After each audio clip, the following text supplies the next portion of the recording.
He's got one of the friendliest faces you'll ever see. Hello. Hello. And Torch Prentice spends most of his time here, turning frowns around at the Danville VA Hospital. What do you have here?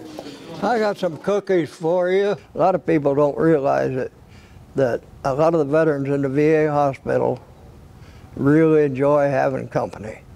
Anybody comes in and stops and talks to them, a lot of them really enjoy it. Are they homemade? I just baked them this morning. Oh, they look homemade. But 60 years ago, he was on the front lines. Prentice is a World War II veteran. Well, I was in the underwater demolition. 3 teams of underwater demolition were on ships heading for the invasion of Japan. And I was on one of the ships. Ships full of men that would forever be known as Navy SEALs. We were the beginning of the SEALs, but we weren't called SEALs. There you are. Thank you. Okay. Thank you, sir.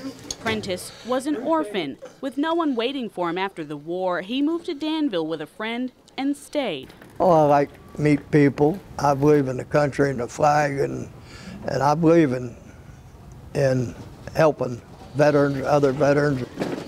Cosmo, you're in there. Oh, well, how are you? A belief that's led him to serve 10,000 hours helping fellow vets, meeting old friends. Good to see you, Glenn. And making new ones. I don't call myself a hero. I just go along and put in my time and do what I can. In our town, Danville, Amanda Porterfield, WCIA3, your news leader.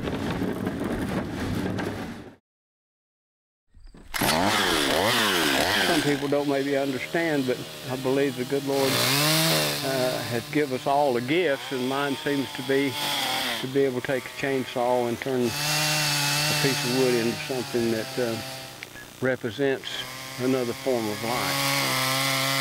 I found something that made me total happy. It made me total free. I had 3 big trees back here that we cut down. And rather than spend the money on just destroying them, I would try to make something out of them. I contacted Mountain Dan here, and he is willing to come out, and he's doing a real nice job, and we're really looking forward to the job completed. I can't dictate exactly the time, because in doing that I would be in a hurry and I would not do the quality work I want to do. I got sculptures in several places in Florida. We're in Georgia, South Carolina, North Carolina, Tennessee. We've not spread out to where maybe one day we will because of the cost factor. We do a luxury item. I understand people can't afford to pay for the structure at the same time paying me travel time. So we stand as close as we can stay to our principal base.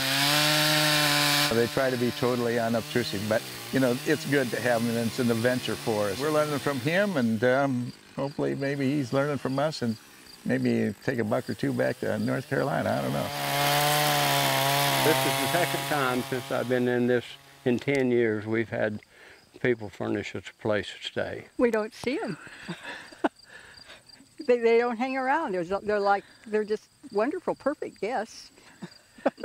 I'm working on getting this bear out.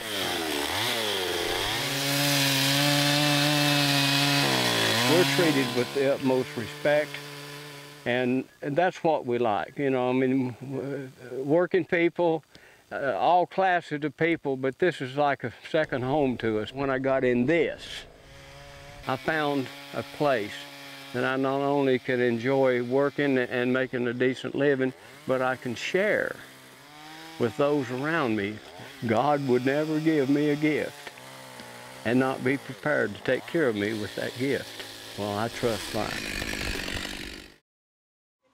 Between volunteers Marge Erkenbeck, This is our route book. and Pat Brooks, We carry them like this. there are more than 70 years spent delivering food for Meals on Wheels. I guess it's the people. I'm a people person. I enjoy doing it, and I enjoy helping people. The program has been around for 40 years. The food is made and packed by the staff at Paris Community Hospital.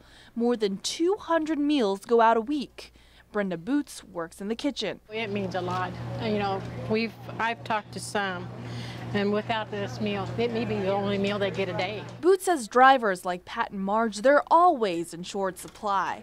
Meals on Wheels has around 20 volunteers right now, but sometimes the hospital staff has to step in. There was some in here, you know, that if it's their day off, they've even volunteered to say, hey, I'll take them tomorrow. The need is always there. To see the people smiling and so glad to see you. A lot of them want to know your name, who you are. They're always so glad to see us, you know, and so I think maybe we can't visit too long, but they do. It's somebody they see that day, and maybe that's all one person they see all day. It's what keeps these ladies coming back meal after meal. In Paris, Jessica Shaw, WCIA 3, your news leader.